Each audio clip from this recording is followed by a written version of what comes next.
Bom, você veja, uma das especialidades dessa turma é pegar uma palavra e transformar numa metáfora, numa hipérbole, e em seguida impor o sentido figurado como se fosse sentido literal. Então, o sujeito está falando alguma coisa contra você, você o xinga de terrorista, né? Embora ele não tenha aplicado não tenha praticado nenhum ato terrorista e esteja completamente fora da definição de terrorismo. Mas você usa aquela palavra como xingamento e depois aquilo passa a virar a definição do sujeito. Então você ser um conservador cristão é terrorismo. E é exatamente isso que estão querendo fazer. Daqui a pouco eu vou dar mais notícias, você vai ver que a criminalização do conservadorismo é uma coisa patente aqui, nesse governo, né? E eles usam isso o tempo todo. Você vê, até às vezes mencionei alguma coisa no estilo característico do Frei Beto, no estilo do Emir Sader.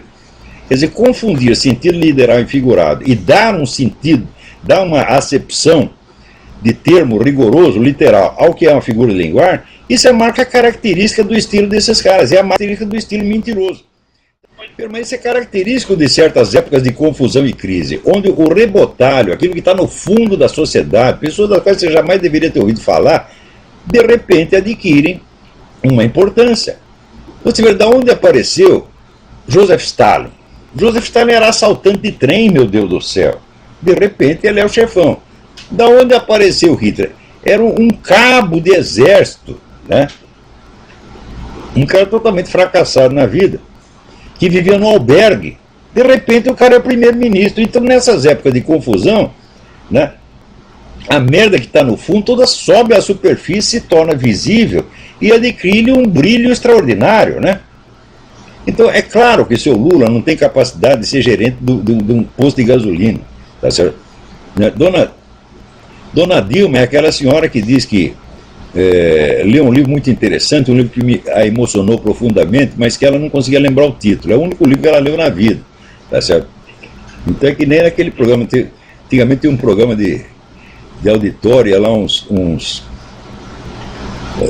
cantores, né, amadores, e cantaram tão mal que o apresentador falou: pô, vocês são uns analfabetos, aposto que nunca leram um livro na vida. Os caras: não, eu li um livro. Que livro o senhor leu? Mickey vai à Disneyland. É sério. Agora, aí no Brasil, diz que agora o comandante do Exército, general Enzo Martins Peri, está sob suspeita de corrupção e está sendo investigado. Ora, das duas uma, ou isso é mais um truque, né, mais uma montagem para desmoralizar as Forças Armadas, ou o cara está metido na treta mesmo. As duas coisas são horríveis. E as duas coisas seriam sintoma da situação atual, né, do Brasil. Quer dizer, se os generais já começaram a roubar, então, olha, mudou muito, porque no regime militar não houve um único caso de corrupção comprovado que envolvesse qualquer oficial superior das Forças Armadas. Nem um único caso, prestem bem atenção, durante 20 anos. Então os milicos podiam ter o defeito que tivesse, mas não roubavam. O Marechal Castelo Branco, contra o qual eu tenho mil coisas a alegar, ele não deixava comprar assim, uma aspirina para ele com o dinheiro do governo. Ele tirava do seu próprio bolso, tá certo? O Coronel Mário Andreasa, que era ministro das Obras Públicas, todo mundo dizia: não, ele está metendo a mão, está roubando pra caramba. Quando o sujeito morreu, a família não tinha dinheiro para enterrar o homem. Então, foram 20 anos de administração honrada, honesta. Isso acabou. Tem alguém aqui que me pergunta depois: quando começou a corrupção no Brasil? Ela é endêmica. Eu digo: não é endêmica não, meu filho. Isso aí começou com a volta daquela putada esquerdista toda que estava na Europa e nos Estados Unidos, né?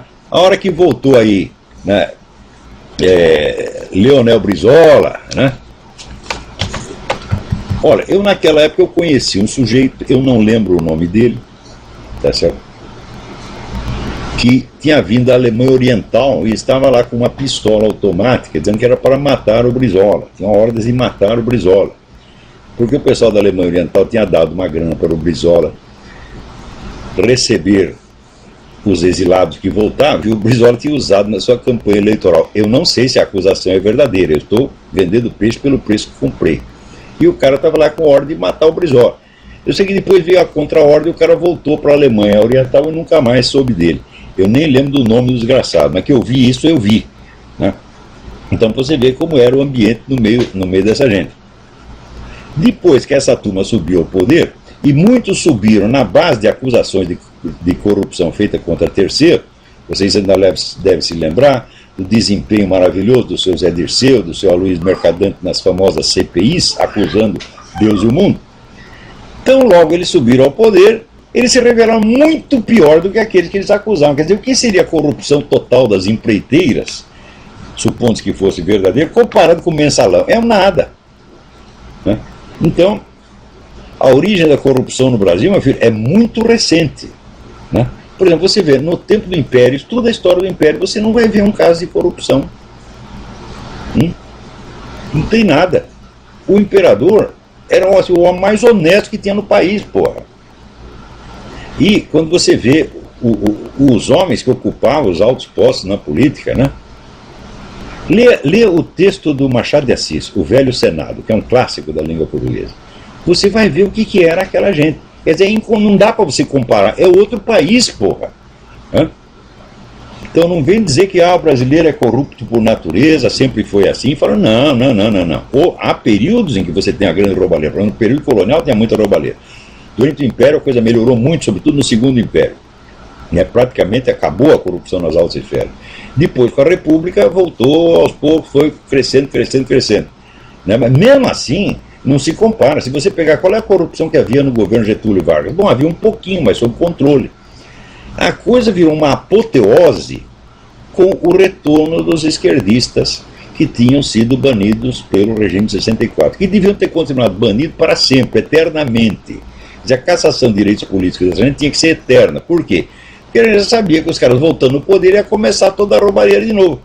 Como de fato começou e alcançou níveis que se comparam aos da Rússia. Eu acho que só tem mais do que o Brasil, só na Rússia. Né? Eu gostaria de saber, a ditadura militar no Brasil, ela era realmente a direita? Ou a direita também foi vítima? Não, ela começou como direita, vou explicar rapidamente. Começou como direita, terminou como esquerda.